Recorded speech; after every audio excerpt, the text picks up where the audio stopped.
We're church people here, so we respond, right? Good evening. It's wonderful to be here with you. Just one quick announcement. There are restrooms available for your use down the hall and to the left if you need those at any time. So it is wonderful to be with you for this incredible lecture and panel discussion today. I am the Reverend Sarah Marian, Associate Conference Minister for the New Hampshire Conference of the United Church of Christ. And I am thrilled to introduce our speaker for this evening, the Reverend Dr. Carter Heyward. As most of us probably know, the Reverend Dr. Carter Heyward is an Episcopal priest, professor, theologian, activist, and writer. She is a pioneer in the areas of feminist liberation theology and the theology of sexuality. She has been an activist for racial justice, women's rights, the LGBTQ community, and those in marginalized communities throughout her career.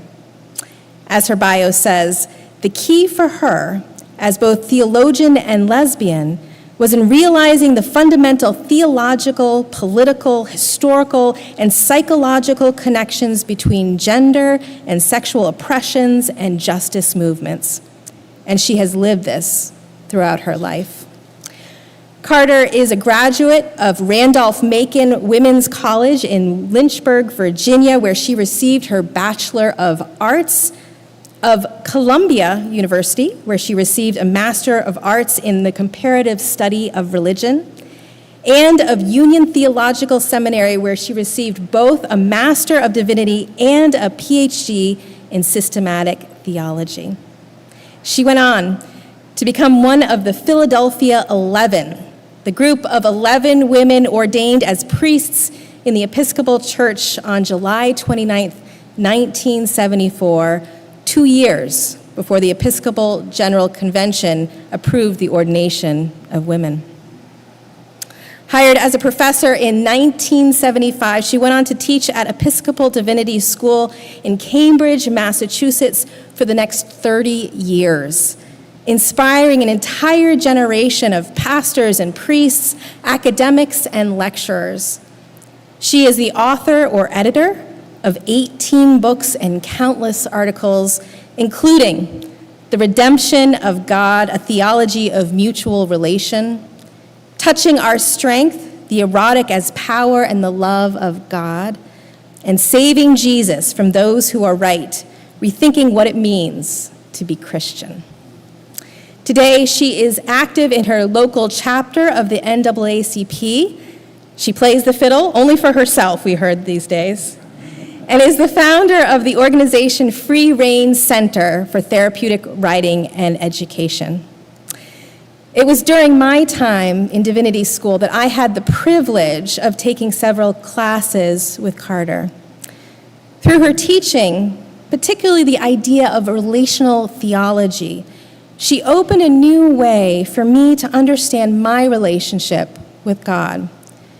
It was a concept, a theology, a way of being with the divine that followed me out of that classroom and into my work in ministry, becoming foundational to my engagement with congregations across my career, as I'm sure it has been for countless others. Perhaps her greatest gift was the way this theology was an integral part of the ethos of the classroom. As she engaged students, she created a place of meaning-making, collaboration, and deep respect, a microcosm of what education and ministry can and should be. Her new book, The 7 Deadly Sins of White Christian Nationalism, A Call to Action, is a work that speaks to the urgency of our current situation. As she puts it, an Episcopal priest who identifies these days as a Universalist Christian, I have written, taught, preached, and spoken publicly as a lesbian feminist theologian for the most of the last 50 years. This book, from my perspective, is far and away the most important piece I have ever done. Reverend Dr. Carter Heyward's call to action is for all of us.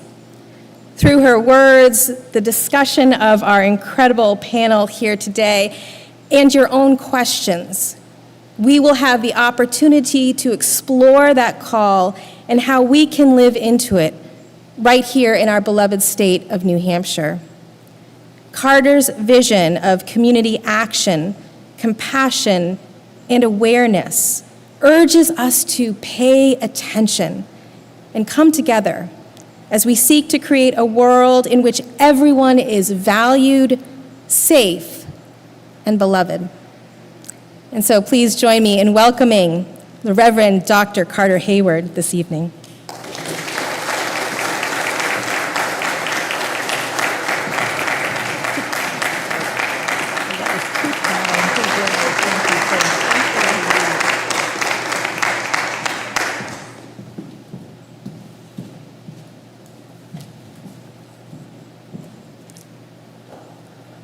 Merciful Sarah, too generous. Thank you so much. And thanks to Sarah and to Heidi and to Betty and to others here who have helped plan the events this day and this evening. And before we even hear them introduced, I want to thank my fellow panelists for being here, Robert and Robin and Lillian. Thank you so much. And they'll be introduced to you as soon as I've spoken very briefly here. Because the idea is not for me to really give a lecture, but to just outline what this book is meant to do, and specifically what I hope that we can do together here tonight. You all, the panelists and myself, somehow together. Sarah was talking about the mutuality that matters so much to me. It matters to me because I really do believe it's our sacred resource. It's the best we have to figure out the problems that we face, is when somehow we can bring ourselves together to bear on the problems that we face. And this evening, unlike this morning was great, but we broke into groups and we discussed each group discussed one of the 7 sins and had a discussion around it, and I had given a talk prior to that, and then we heard from the groups, and I found it a very rich experience, and I hope others did too. But tonight, I really want us to talk about the urgency of these times. That we had an interesting discussion at supper, several of us, including Robert and 3 or 4 others of you, about how time is running out for people like us to do whatever we can to, it sounds trite because we hear it so often, but it's really not, to save our democracy, to save, I would say more exactly, to save our chance to continue to aspire to be a democratic republic. In other words, we've never really been fully a democracy. We all know that. Somebody has always been left out of the voting, left out of the churches, left out of the religious organizations, left out of whatever the organizations have been, left out of our understandings of who deserves to be fully present as sisters and brothers and sibling citizens. We've never fully gotten that. But throughout our history as a nation, most Americans, I do believe, have aspired toward that, however impartially and however unevenly. That the aspiration has been that we will continue to open up rather than to start shutting down. In the last 6, 7 years or so, we have very consciously, as a nation, been shutting down because people are so afraid. And we can blame this on the Republicans, and we can blame this on Christian evangelicals, because they're right in there trying to shut us all out, everybody probably that is in this room, regardless of our race, ethnicity, religion. But the very fact that you're here means that you will increasingly be shut out if those folks continue to come to power and make the laws and set the terms for what we're doing in this country. How do we stop that movement of white Christian nationalism? How do we stop it? Not make peace with it, stop it. Now, this does not mean demonizing our opponents. It does not mean dehumanizing them. It does not mean trying to destroy them, but it does mean stopping them. And that's what I hope we can discuss tonight, is how do we, in a spirit of justice, love, moving us, regardless of what our religious or spiritual or moral tradition may be, how do we do this? Because I think it's imperative that we do it. And one of the, if I were to rewrite this book and add more sins, and most people think if I were to rewrite it, that I should add more sins. He said, well, why do we just have 7 here? Why can't there be 8 or 20 or 10 or something? And you have a point, people who say that. Absolutely, there need not just be 7. That's a nice kind of Christian number. It goes way back.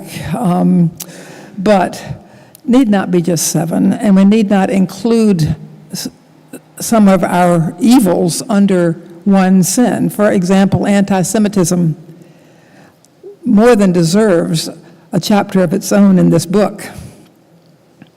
Anti-Islam would deserve more than a mention or 2 in this book. Gun violence in America needs more than being subsumed under the rubric of violence, because it is such a virulent and outrageous manifestation of violence in America today, increasingly by the day. So this is far from being, in a way, it'll never, in a way, be a finished book. It certainly will never be a perfect book. But it is a call to action. It's a call to get people like you and me up and moving as best we can together to keep the worst from happening. And to begin to believe, as I dare say people in this room probably do, or you wouldn't be sitting here, that the worst could happen in America. We are not immune from it. The very worst could happen. It's not limited to what has happened around the world over the last 150 years in other parts of Europe and Latin America and Asia, and here in terms of what we have done to our native sisters and brothers. That's not just in the past. How do we turn this around? How do we stop this from happening? So let me just back up long enough to make sure that we're all sort of have the same sense of what I mean and what these panelists probably will be referring to when we talk about white Christian nationalism. And here I quote the sociologists Andrew Whitehead and Samuel Perry. Those of you who were with us this morning have already heard this. They describe Christian nationalism as a cultural framework, a collection of myths, traditions, symbols, narratives, and value systems that idealizes and advocates a fusion of Christianity with American civic life and includes assumptions of nativism, white supremacy, patriarchy, and heteronormativity, along with divine sanction for authoritarian control and militarism. That's kind of a mouthful, but it's all true, and it's from their book, Taking America Back for God, Christian Nationalism in the United States. It was published by Oxford in 2020. That's what's happening today in America, is those forces that want to fuse Christianity with American civic life, and in one way or another insist that we all be Christian and that we all subject ourselves to the rule of Christian leaders. Undoubtedly, they would be largely, if not entirely, white, ostensibly heterosexual men. Everybody else is expendable. And those of us who would position ourselves in solidarity with Jews, with people of any color, with queer people, we would also be expendable. And so nobody in a room like this would be safe. Not just the few people of color who are in this room, and not just the queer people who are in this room, and not just the feminist women who are in this room, and not just the Jews who are in this room or the Muslims who are in this room. none of us in this room, if we're in solidarity with these sisters and brothers and one another, would be safe for very long. How do we stop this? Believe it or not, throughout my life, I have been called an optimist. I'm not sure that's true. I'm not sure it was even true when I was 5 years old, but I like to think that what my colleagues, friends, and even critics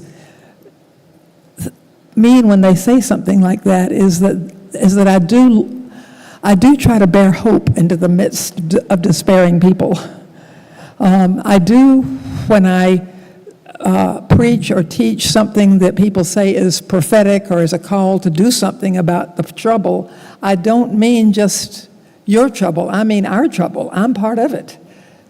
You know, when the Hebrew scripture prophets were calling down the wrath of God upon the wrongdoings of the people of Israel, those prophets didn't exclude themselves. They were there too. So it's not an us-them. We, the people that we most oppose in this particular public moment, they are part of the same society we're part of. And this book was written with that in mind, saying, look, folks, we can't blame everything on conservative Christian evangelicals.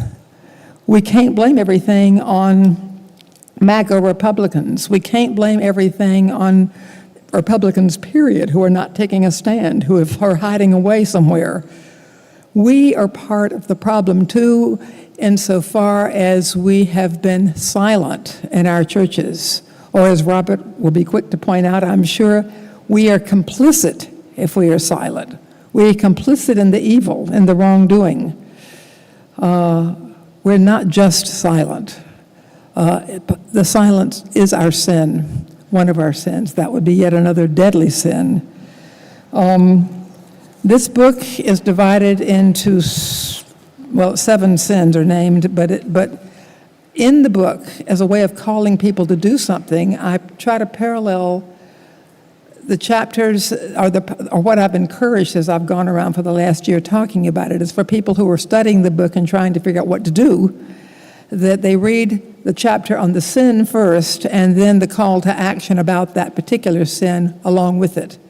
So each chapter on one of the deadly sins has a parallel chapter on, if not the solution, the challenge, what we can bring to responding to the sin of white supremacy, or of misogyny, or of entitlement, or of violence, or of capitalist spirituality, or of domination of the earth, or of the problem of omnipotence, of people having power over one another. And the form that would take politically would be a theocracy, as in Iran.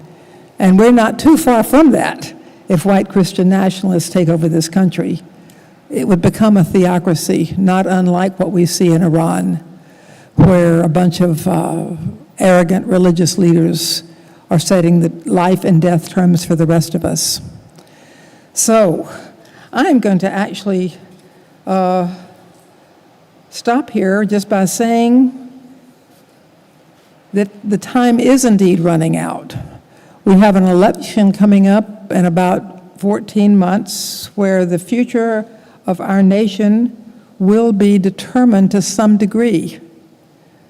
The future of our nation is an aspiring nation, a nation trying to be ever more inclusive and ever better, instead of falling prey to its fears and its divisions and its hatreds and its hostilities and its projections, which is where we're going if we go in that particular direction of hatred and fear that has got so many people in its grip right now. So I'm going to let panelists begin to take it from here, and then after they have spoken, and Heidi, you're going to introduce them, right? Then we'll begin to hear from you, and we can all speak together about what to do.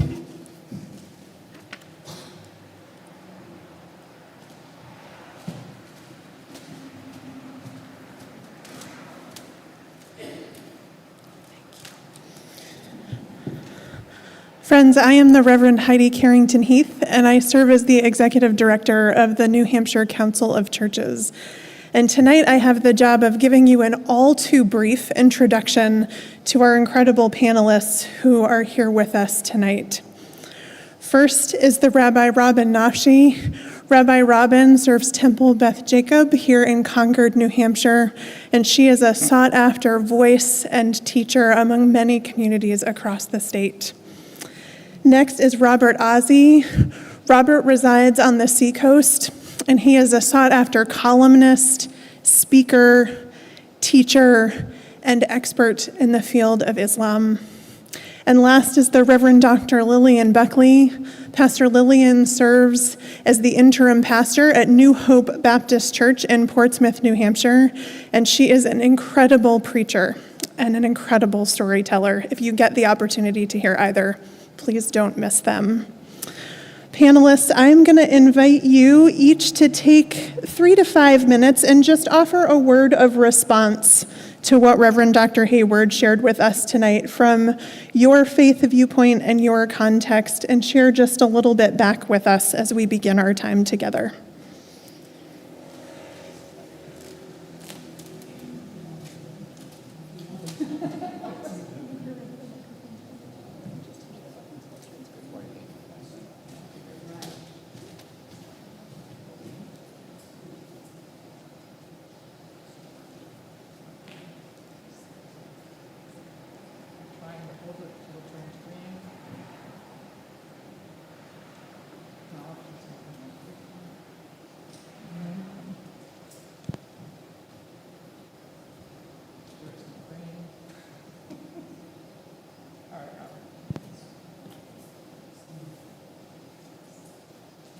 Technology.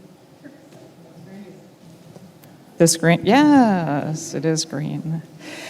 Wow, I thank you for that lovely introduction, Reverend Heidi. I have been honored in my, now going into my 14th year here in New Hampshire to, as you have said, be invited to speak across the state on a number of different occasions for a number of different reasons. So I thank you for adding this to my portfolio of opportunities.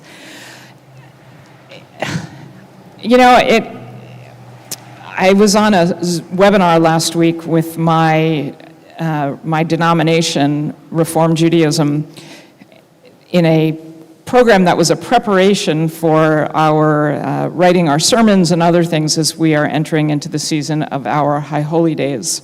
And lo and behold, this one happened to be on white Christian nationalism, which I thought was fascinating. And the amount of attention it's receiving, clearly, at the moment is heartening on many levels and frightening on many others. And to respond, I'm just sort of feeling I'm all over the place, and maybe that's okay to be, because, you know, you talked about hope, and there's an expression that is very simple, that simply says, the Jew lives with hope. And I think in part the Jew lives with hope because we haven't had much else to live on for the last few thousand years. You know, it is the experiment of America where Jews actually became free to worship as we chose. It was really George Washington who stood in the center where Touro Synagogue is in Rhode Island and expressed that Jews would be welcome in this new republic or this new democracy to worship freely. And Jews had never had that before. For the 1700 years then, since destruction of this Second Temple in Jerusalem. And so we've had to live with hope, because we really haven't had much else. And so I begin with that because I want to say, even in the midst of it all, we have to retain the hope. And that doesn't mean we just sit on our hands and pray and hope and wish. The activism piece obviously is of dire importance. I'm also struck by, and I don't know if any of you saw that, I sent a letter to the editor of the Concord Monitor a few weeks ago There was an op-ed piece in which pretty much the writer, and if you're here with us this evening, I apologize for paraphrasing you, but the writer pretty much described all Republican leaders essentially as Christian white nationalists. And I wrote back suggesting that it was a little bit extreme, and it felt like name-calling, which I thought was best left on the playgrounds of yesteryear. And with that, I had a small amount of affirmation in my thinking when I came across a piece that again, I don't remember where I saw it, about who has been on the board of the NRA for the last 50 years. And it has been equally shared by Republicans and Democrats in Congress. And that the NRA has gotten away with everything the NRA has gotten away with because of its political insiders from both parties. And so while clearly Christian white nationalists align themselves with the Republican Party and are choosing and have influenced the Republican Party to have it more reflect who they are, I think we're very damning if we presume all Republicans are Christian nationalists. And it makes it impossible to then have any kind of a conversation. And I hope that at some point we are able to reach that place of finding people with whom we can have conversation. Activism is necessary. Stopping our country from becoming a theocracy is necessary. All of those things, without question. But if we cannot sit down and know each other as human beings, we will never, ever find a place where we can come to some kind of a point of understanding, even if not agreement. And when you talk about that the worst could happen in America, for many of us, the worst has happened in America. You know, if we just look at faith-based shootings and, for my community, we look at Pittsburgh and the Tree of Life. We look at Colleyville and the hostage taking with my friend, Rabbi Charlie. We were also in that webinar on white Christian nationalism together and in a small breakout room together. And I know the wife of one of the rabbis in Pittsburgh. We're a very small community. We really are a very small community. So it's not as though the worst hasn't happened for us already. It has. Things that we never thought could happen when Washington stood in the middle of the square in Rhode Island talking about we will be free to worship and each one of us will sit under our own fig tree and never be afraid. The truth is, Jews are petrified. And all we do is walk into our synagogues and we're petrified day in and day out. I lead worship in the front of my synagogue, my doors are locked, and, happy, nice person is the door monitor, which means she's going to open the door and say, hello, Shabbat Shalom, can I give you a prayer book?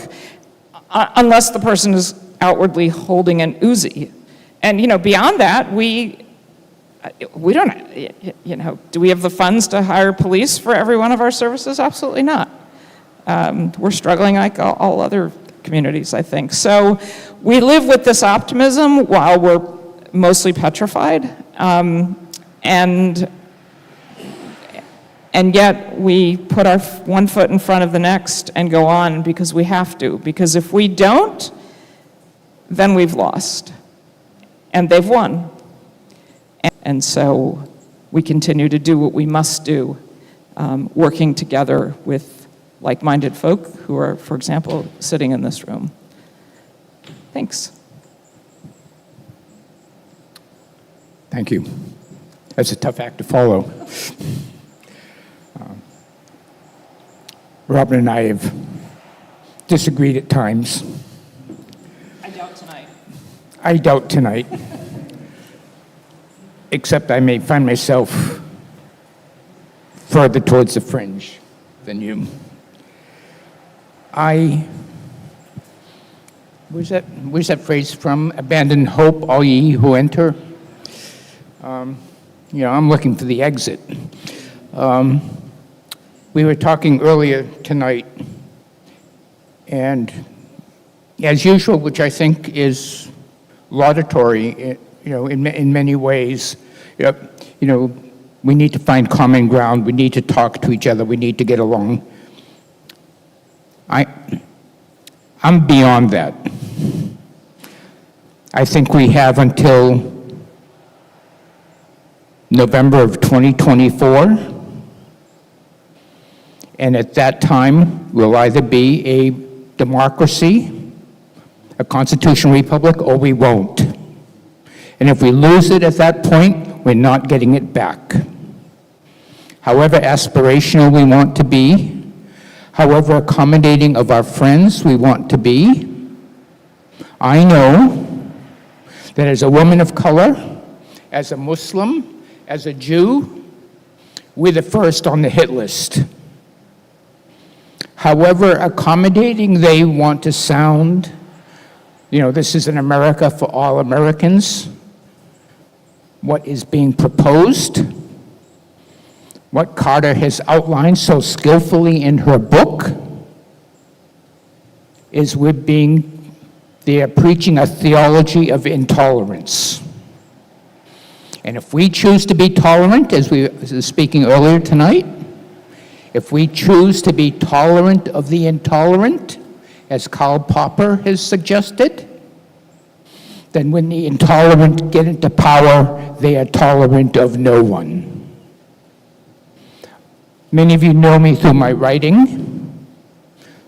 Most of you don't know that after I write, I get letters of hate. And every once in a while, it's so hateful, I turn it over to the local police and say, if something happens, keep an eye on this person. Because they don't hide their names. There's no disguise here. I know that trans people, Jews, Muslims, Sikhs, people of color, they're only the first on the hit list. The list goes on until they can eliminate everyone but themselves. People who look like them, people who think like them. And I've been asked, well, what do we do about it? I'm not sure I know, but what I do know, what is intuitive to me, is that I don't want to accommodate or find a point of accommodation of people who want me gone. I think we need to find a way to build a wall, to draw a line, a Maginot line, whatever we want to call it, a border between us and them, and make it harder and more difficult for them to participate in this great experiment we call American democracy, because they want to take it away from us.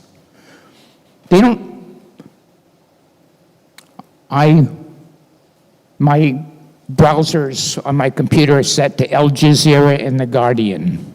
But one of the things I learn most from is when I go to the Laconia Daily Sun and the Conway Sun and the Nashville Telegraph and the Manchester Union Leader. I know who those people are. They're not hiding their names. They're not writing to visit the Harvard Divinity School and to learn about interfaith activities. They are now calling. I no longer read about public education in schools in New Hampshire. I read about indoctrination and government schools. I don't read about progressive understandings of science. I don't read about climate change. I don't read about parenting. I read about all the things they want to take away from me. I have family that lives in Europe. They have children of color. I tell them, stay in Europe. I would rather go visit you there than have those children subjected to what children are being subjected to here. It is a myth that this is a tolerant nation.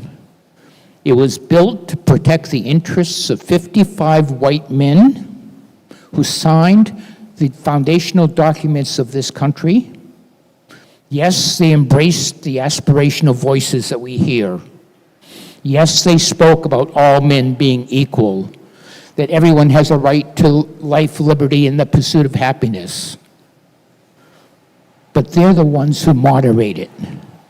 The first Chief Justice in this country, the fourth Chief Justice and the most influential, John Marshall, and many of us grew up reading landmark books on John Marshall, traded in 600 enslaved peoples. He never voted in favor. The Supreme Court never liberated a person of color from 1805 to 1835 when he was Chief Justice. That's the country that these people want to go back to. These are the books that they're using to homeschool their children. You know, I was telling Carter earlier that, I sort of vacillate between being a Jeremiah and a Cassandra. And she said, "What are you now?" And I said, "I don't know, we've gotten married." I listen to myself speaking, and I can't believe that I'm saying these things. The son of an immigrant who came here when he was 9 years old.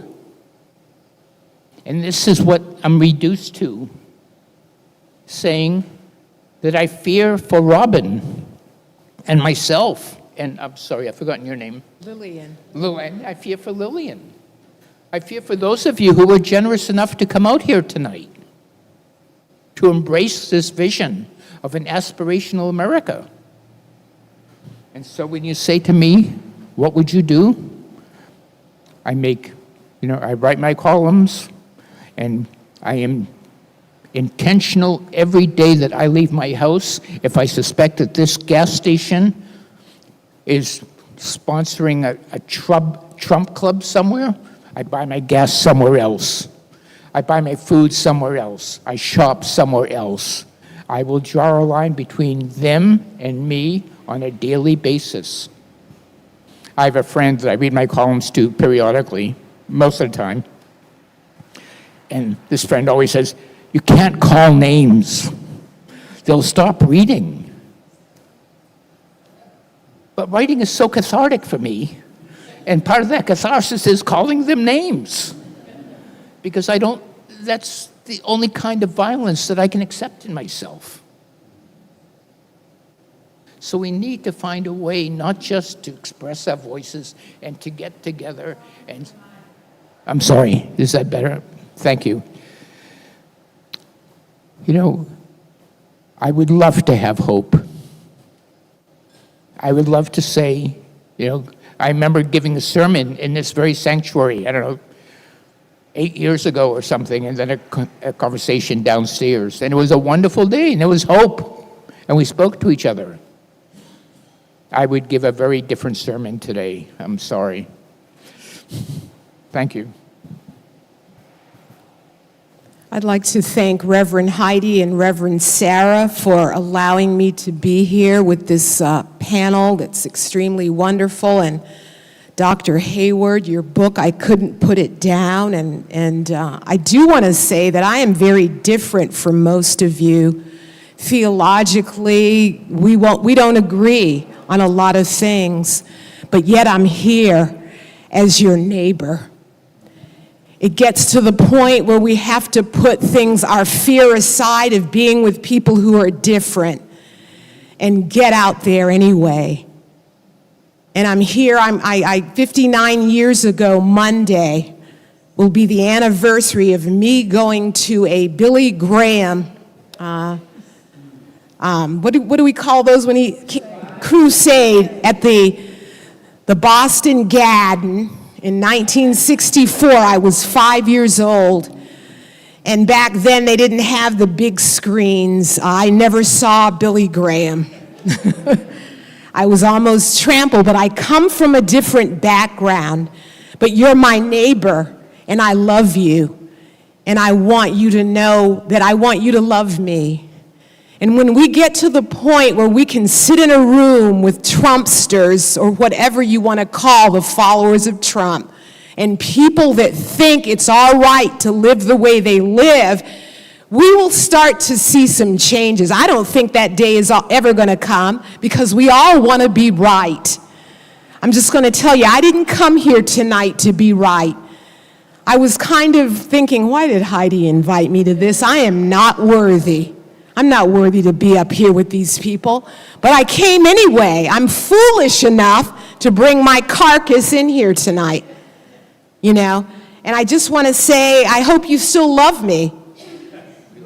Even though I don't agree with you in many ways, and I agree with you in many ways, but the minute people think you don't agree with them 100%, lips close up, eyes turn down in New England. We stop talking.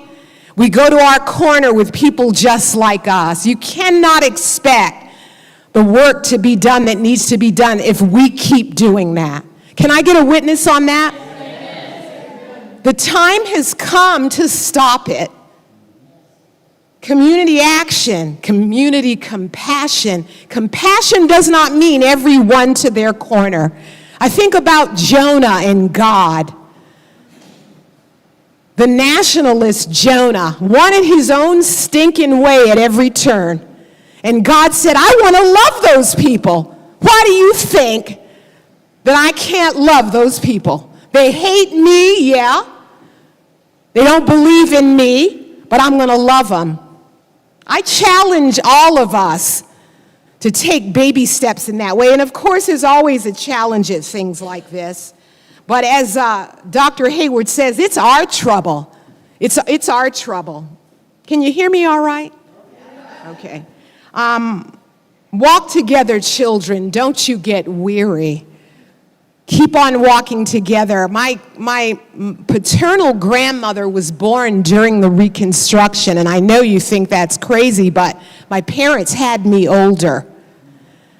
And my paternal grandmother was from Raleigh, North Carolina. Her husband was from Charleston, Mississippi, where he was a sharecropper.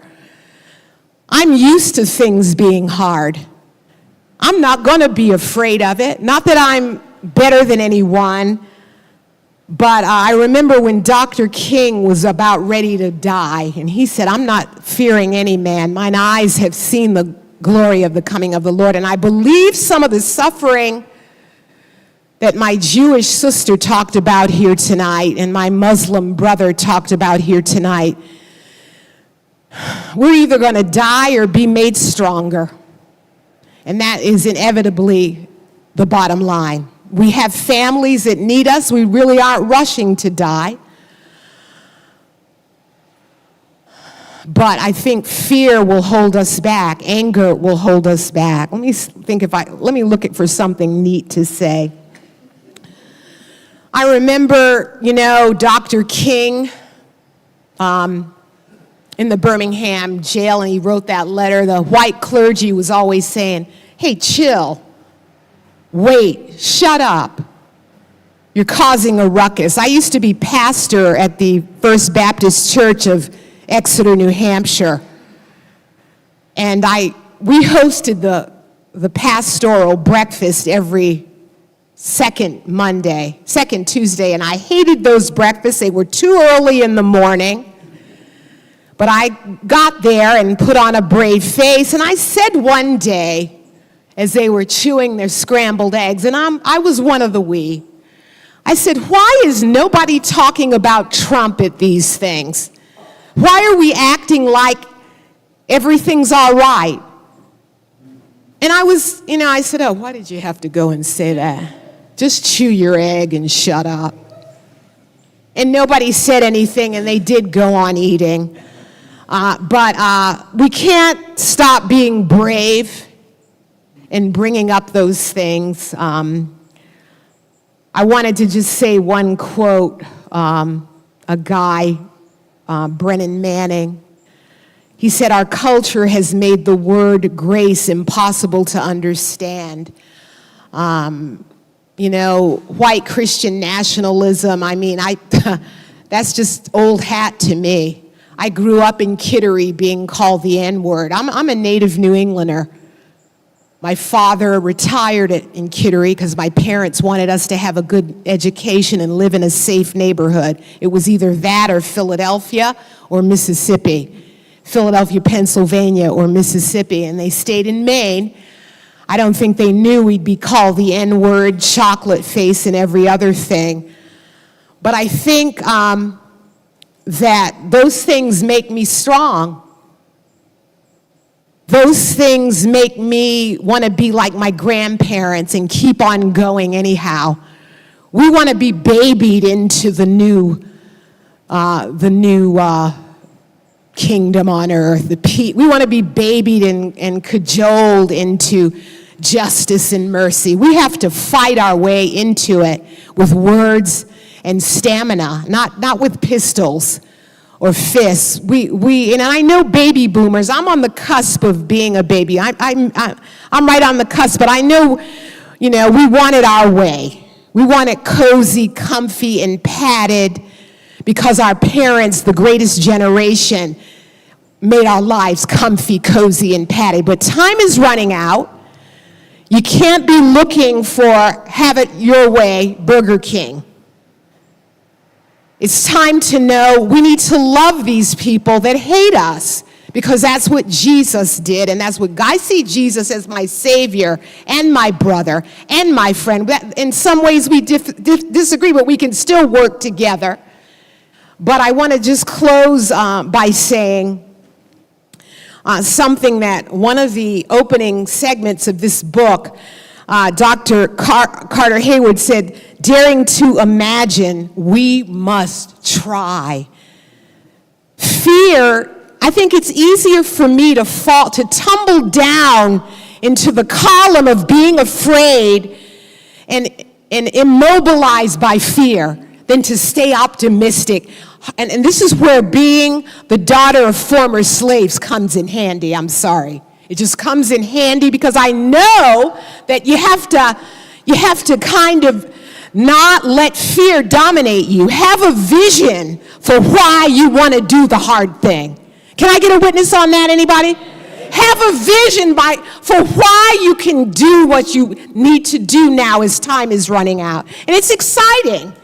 I mean, this book makes me want to shout. I can't say I believe everything, but I believe most of it and hold it dear, and I will treasure it. But give yourself permission to meet people that don't believe what you believe. You will find something in them because they are the child of someone. They are the parent of someone. You will find something in them you will treasure, and it's a risk. Amen.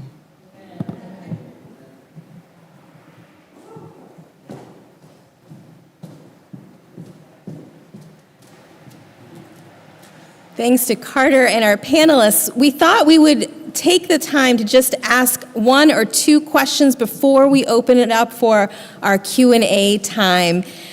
So here's one, posing for you.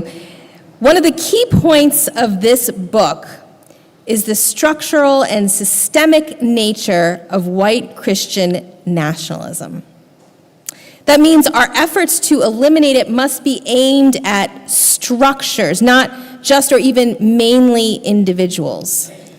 I'm wondering if you all can discuss together, the four of you, how we are or aren't making progress in that. Thanks.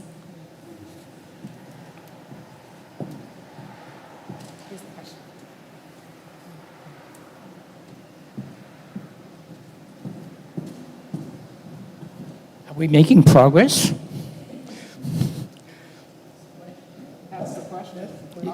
Well, I mean, I understand that, but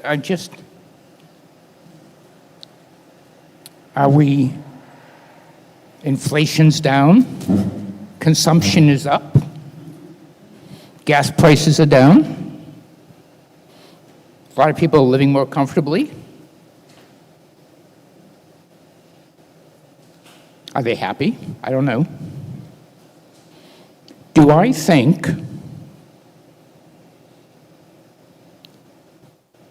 that somehow engaging with someone that has painted a target on my back is going to make their or my life better when there's 26 months, when there is 16 months left to go before that decision is made. And if that decision is made in 2024, from my point of view, no one's going to be asking those questions anymore. The structure for our engaging each other, for being welcome to do interfaith programs in each other's community, one of the things that touched me about this book, Carter I'm reading and I'm finding all these little quibbles I have with her, and, well, I wish she had said this or that. And then I find this wonderful bit that she's written on Hagar, the mother of Ishmael. And I haven't found that in any other book. Even some of the Islamic commentary ignores the role of Hagar as a mother, as a woman who was enslaved, as a person who was drunk from the well of Zamzam. I was really moved at that point in the book. Yeah, we can always find moments of beauty. But I also know that there are people taking those books out of the libraries. That they are taking books out that are books about trans peoples, about people of color, about the Holocaust, about Ramadan, about people. Can you imagine an America without Toni Morrison's The Bluest Eye? The first book I understand that was banned in this country was a critique of Calvinism by the Puritans. And I've been doing that shit ever since. We don't like it, we ban it. And the danger of getting banned, there's a high school teacher in the Seacoast that I've known for years. And this teacher makes an agreement with their students. I would like to discuss with you this book, but if the school finds out we're discussing this book, we can't study it anymore. And I want to bring to you Mr. Azzi, and he'll discuss it because this is part of the world that he comes from. So we've been doing this for 3 or 4 years, and these students are loyal, and they can find copies of these books. But what if they can't find those copies anymore? We don't get them back on the 10th of November of 2024 if the election goes the wrong way. I would love to revisit all the places where I've done this interfaith work. One of them attended one of my conversations, and then he got so cross with me, he sent me a letter, and he said, you are so un-American, you're so anti-American, I will pay for your ticket to send you back to where you come from. And I wrote him and said, there are no direct flights between Exeter, New Hampshire, and Manchester. But that's what we're reduced to. Ignorant comments and cheap thrills in response. Maybe, I would love to have hope, but, ask me after the election. So my response to this question is really different.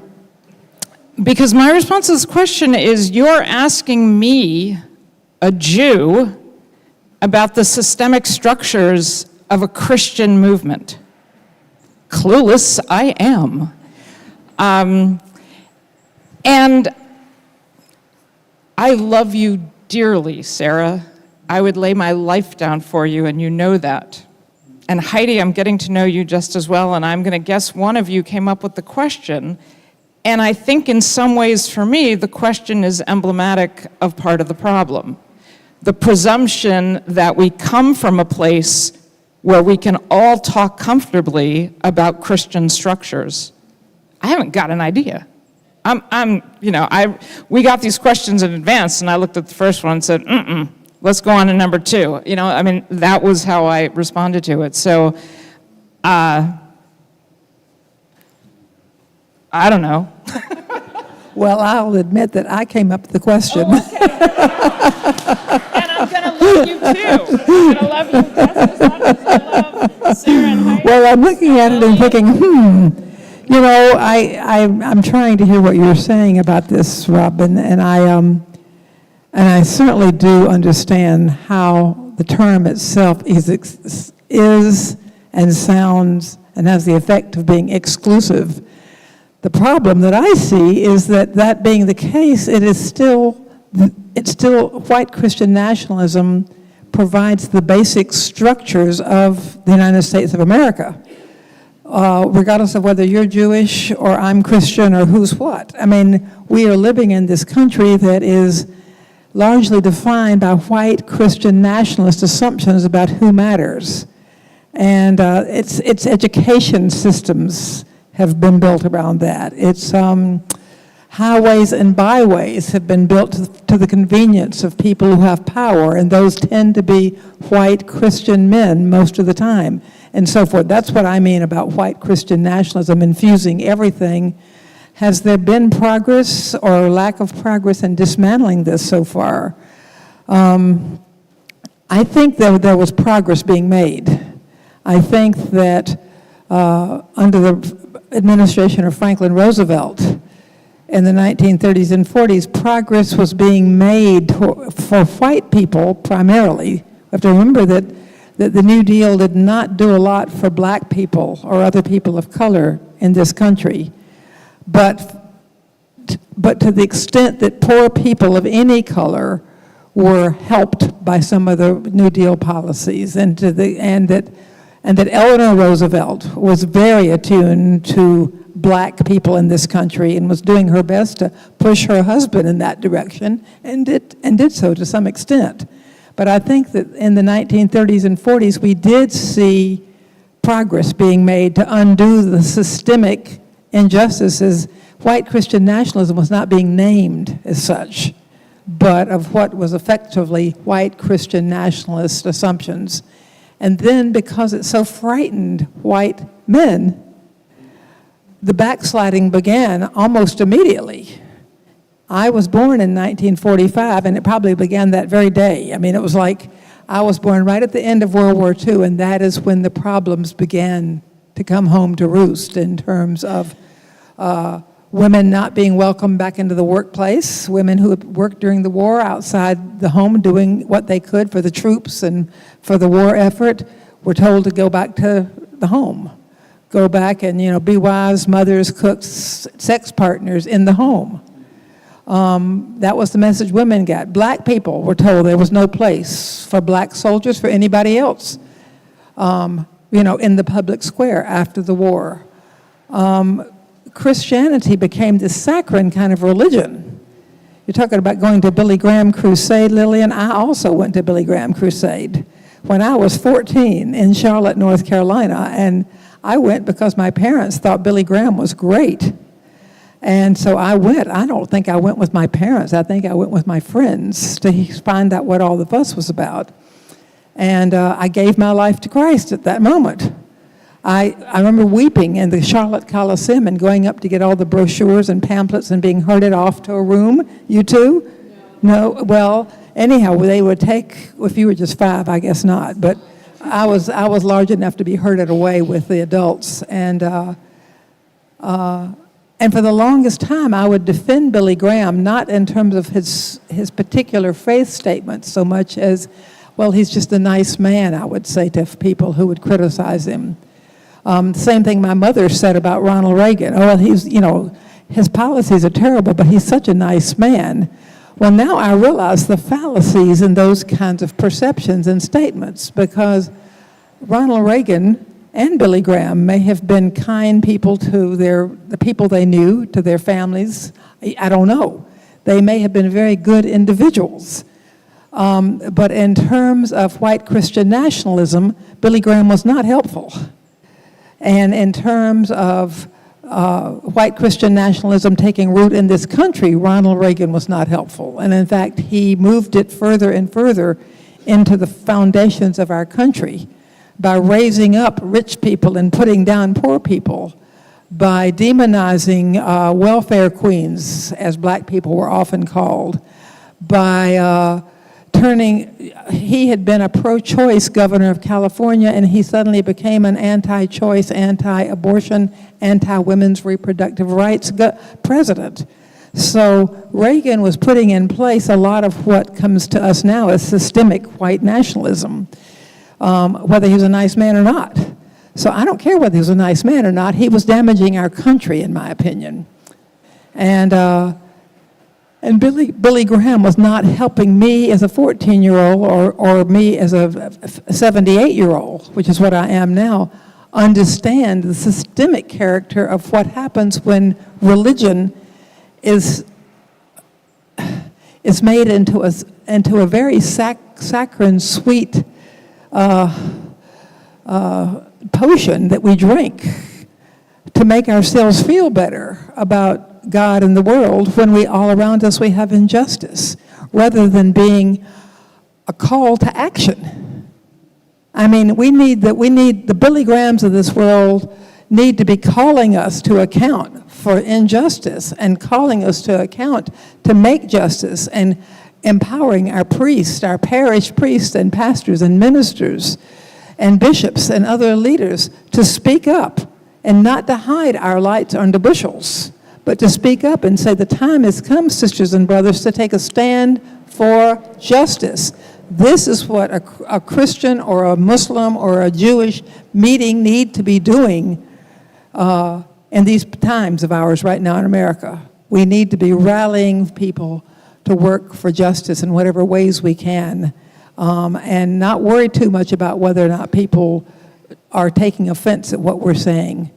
I mean, to have somebody be offended by your call to make justice roll down like water and righteousness like an ever-flowing stream, if somebody's offended by that, I'll pray for them. I am not going to worry about offending them, if you know what I mean. You know, we're not put here to make people feel better about holding structures of injustice in place. And when people say they come to church, and people of other faith traditions can speak to your own traditions about this. When people say they come to a Christian church in order to feel better and they don't want to be upset by the preacher, which is what we sometimes hear, don't want to be upset by the preacher, I'm sorry. That preacher is called to preach the word of God. That preacher is called to lead us more and more down the paths of righteousness for the name's sake of God and Jesus and all that is good and right in the world. That's what that preacher is called to do. And if people get offended and want to take their money and go away, God bless them. Maybe they go off. Maybe they come back. Maybe the preacher, people say, but can we talk to these people? Can we talk to these people and help them understand that they need to stay and be part of the community, that we're not trying to cast them out, because we're not trying to cast them out. We're trying to do what is just. And if we were saying this morning, pastoral conversations with people who really disagree intensely with us about queer people, for example. As a queer woman myself, I have no desire and I won't compromise who I am or who my sisters and brothers are, or in my opinion, who any of you are, regardless of what people's sexuality is, by mincing words, by trying to pretend that, oh, well, you know, I like you anyhow. I mean, you can say what you want to about me. You can say what you want to about my trans friends. I still like you, you know, you're still a child of God and so forth. It's true, they are still children of God in my opinion, but they have got to, if they and I are going to communicate, they have got to be able to give me time to speak to them and tell them why this is an important justice issue. I will, if I am allowed to speak honestly, I will certainly hear what they have to say to me too, provided they are not seeking my destruction or saying things to me that are destructive of me, because I will not say anything to them that is destructive of them. I am not going to wish for their demise. I am not going to say something that hurts them. If they start saying things that hurt me or my sisters and brothers, I will get up and leave. One more thing about this. Back in the struggle for the ordination of women, we came to a point where the women who were seeking ordination in the Episcopal Church were tired of meeting with the opponents to women's ordination, because they really did say some crazy and offensive things about us all the time. And so finally, we realized that we needed to have our brother priests and laymen, men, go and speak to those people. And let the men, the allies, be the intermediaries between women seeking ordination, women period, really, and the opponents to women's ordination. And I would say the same thing's true in issues of race and white supremacy, anti-Semitism, other evils, that it's up to those of us who are not Jews in a situation where Jews are being targeted to go into the public square and talk about why this is evil and why this is, for Christians, why this is absolutely not the will of Jesus or the will of God, and how we will fight back against anti-Semitism in our midst. We can't speak for our Jewish sisters and brothers, but we certainly can speak on behalf of justice, love for Jews in our midst, just like men can speak on behalf of justice for women in our midst, and straight people can speak on behalf of justice for LGBTQ people in our midst, and so forth. So this is what allies can do for their sisters and brothers, is speak up and speak honestly, and do not accept this Christian complicity in evil by the silence that comes forth from our pulpits and our churches. That is not right.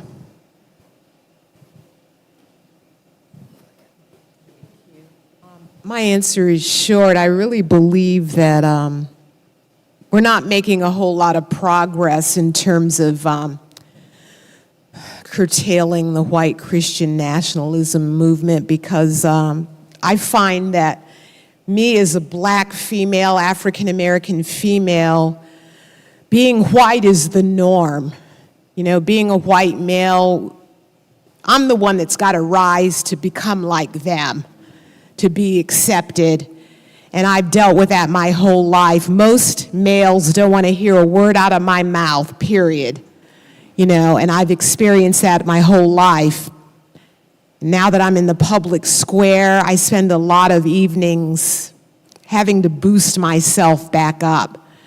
I feel sometimes like a balloon full of holes, because it's so, you feel like, shut up, what are you talking about? You know, go, you know, black person, you know, there's still this sense. And I think when Trump was president, those 4 years that I'm a runner, so I'd be out running, and I've had times people have tried to run me over. It has not happened since he's out of the White House. But the unbridled, raw anger and violent behavior with cars, shopping carts at Walmart, and I was at Walmart, I had a budget, had to stay within it. People trying to hit me with their shopping cart happened more than 5 times. And I said, wow, what am I going to do? I just stepped out of the way and kept shopping, because, you know, that's this world is theirs. It's their norm. And I just have to, you know, so there's, to me, been a little progress. It doesn't mean it cannot happen. But I think people in churches are silent because they don't feel the pain. They don't see the need to speak up about anything. And that's where we come in to say, you know, maybe in your church, synagogue, your mosque, maybe let's throw a little bit of messaging around this, strength under fire, regarding the machinery of white Christian nationalism or white nationalism. we have to kind of throw little crumbs out on the water because that's the norm. I remember growing up, last thing I'll say, as a young pastor, I got ordained in the 90s, so I've been ordained 26 years in December. I remember I was an interim in a white church. This is the first time I've ever been an interim in a black church.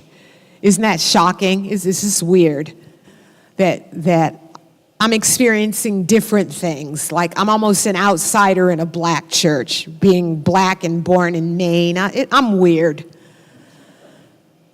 and unaccepted in most realms. But I was at this church as an interim, and I looked up on the bulletin board, a missions board about starving children, and I noticed why are all starving children black?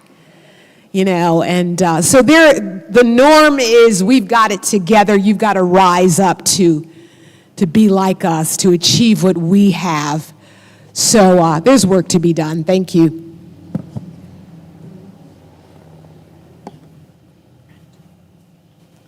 Friends, would you just join me, please, in giving a hand to our panelists and to her? Thank you.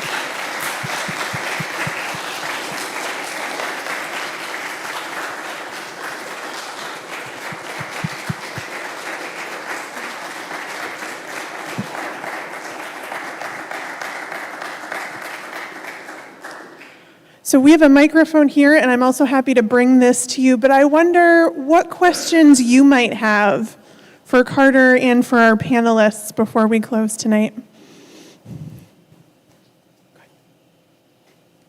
Hello. Oh. It's not on. Hello. I've really enjoyed listening to oh, sorry. Oh, it wasn't. I've really enjoyed listening to you all talk, and I appreciate all your words on the subjects, but I was wondering, is it more important to be close to those who we disagree with, or is it more important to be those who these issues affect most? Which would affect more positive change, or is it both? Yeah. I think, great question, thank you. I think that it's important to be around those who are affected most to learn and absorb, because we can't speak for other people. And we make mistakes when we do, but to learn from them and then galvanize at some point, and that may take some time, and then galvanize and go as a group to share it in the community that you're not comfortable in. I just want to add, there's a high school student. You'll speak most powerfully by modeling your behavior. They'll be following you and watching you. And you'll be speaking through your behavior and affecting much more change, I suspect, than the four of us up here on this panel can do at this point. I'm going to also add that I think where I see the hope is in the younger generation, because it is where I see very straight identified heteronormative folks hanging out at Teetotaler because it's the hippest, queerest place to be, right? I mean, there's no question, and for those of you not from Concord, it is our hip queer coffee shop or tea shop downtown, right?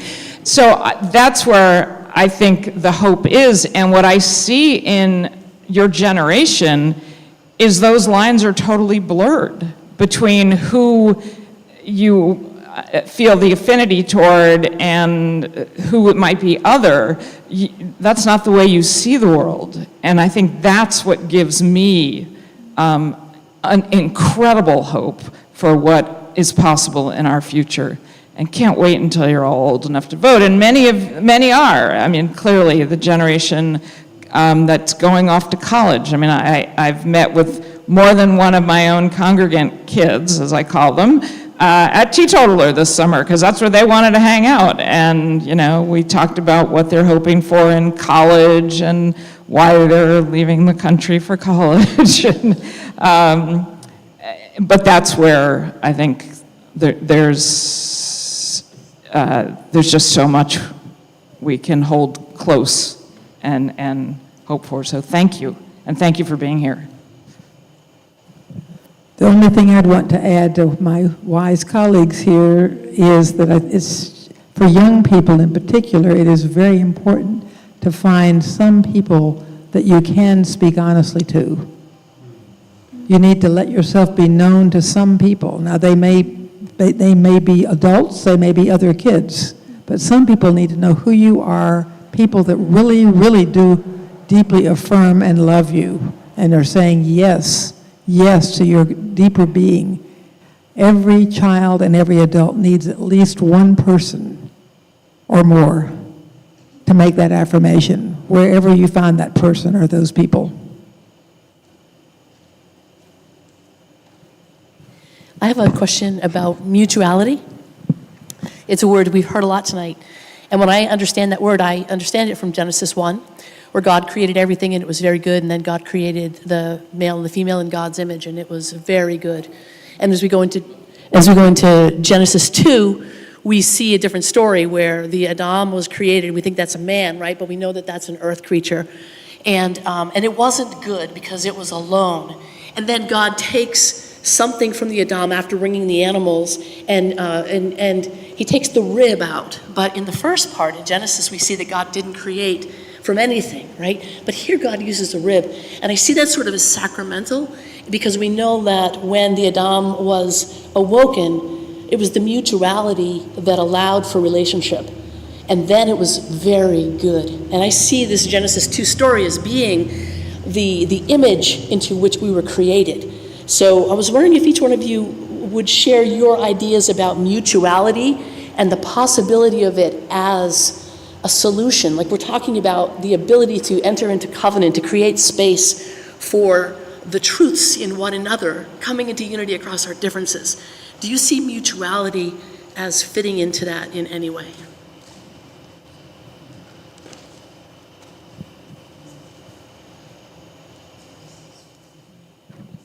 I'll make an analogy that liberal Jews use when we talk about being in conversation with the ultra-Orthodox Jews. And that is, we yearn for mutuality, but they don't see us as equals. And that's very, very hard to therefore engage in that dialogue with people who mostly condemn us as sinning Jews, right? And so, while I aspire, as Lillian points out, I think my reality is more like Robert's, and that mutuality is, in many ways, is an ideal and again an aspiration. But if white Christian nationalists, particularly, I'm a Jewish lesbian adoptive parent of a Mexican ethnic child. I hit virtually all of their, ding, ding, ding, right?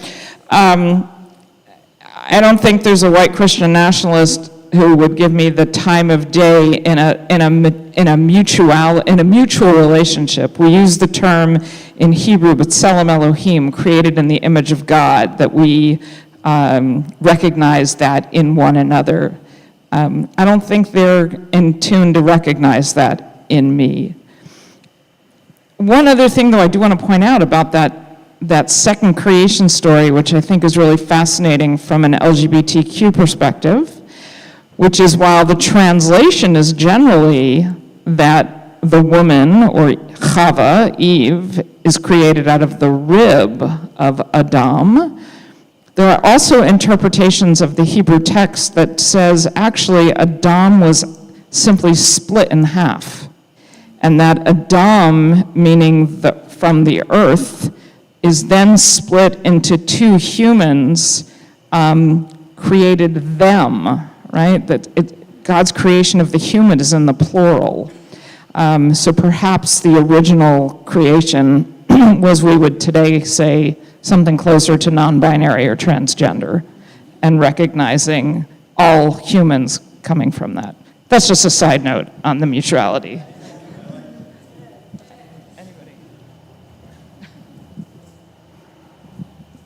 I'll tell briefly a story I told this morning because it reflects mutuality as well as any story I can tell, and that has to do with guns, and it has to do with a friend of mine who teaches concealed carry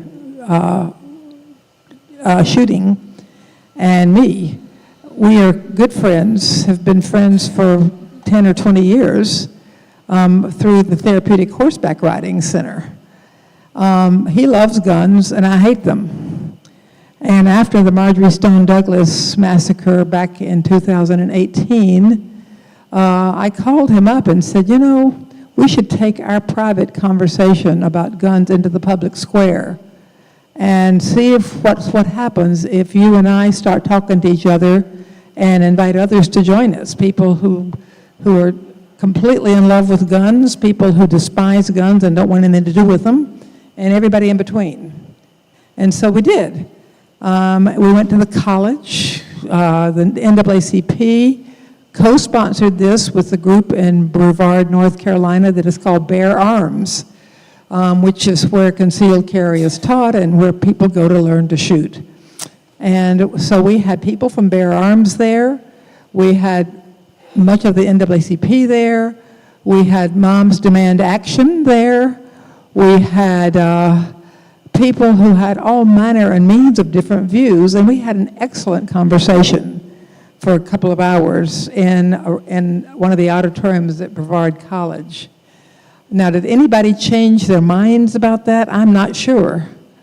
But I think probably everybody there developed a kind of capacity to listen to people that you never thought you'd be in the presence of, on either side of anything. I don't think I ever thought I'd be listening to a concealed carry teacher other than my one friend.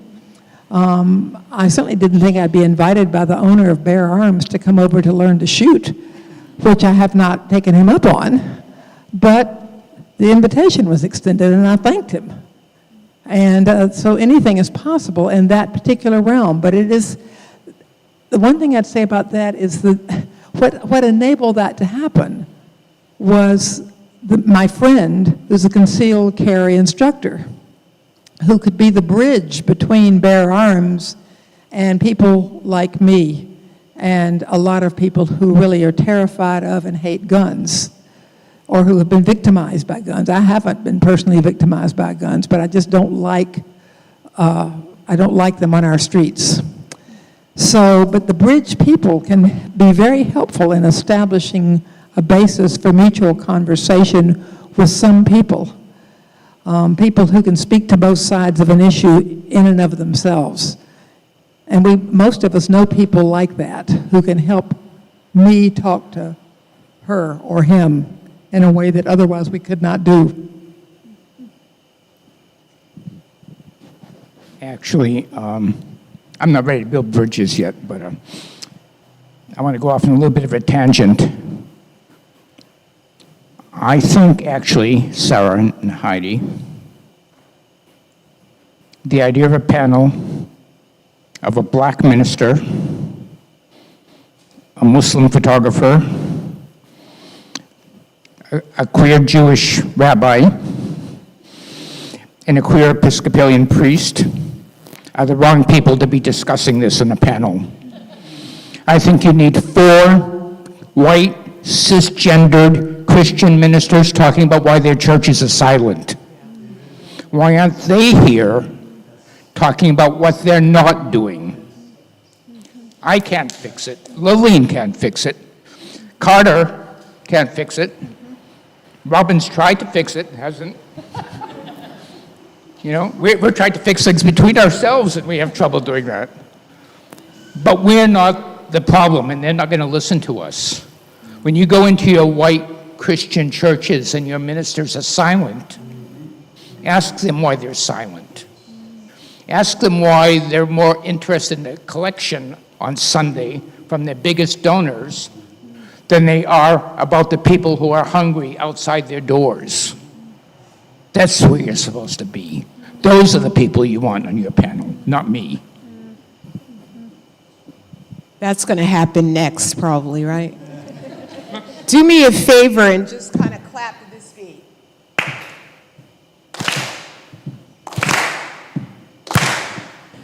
Walk together, children, don't you get weary. Walk together, children, don't you get weary. Walk together, children, don't you get weary. There's a great camp meeting in the promised land.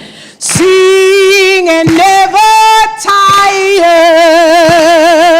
Sing and never tire. Sing and never tire. There's a great camp meeting in the promised land. Woo! Amen.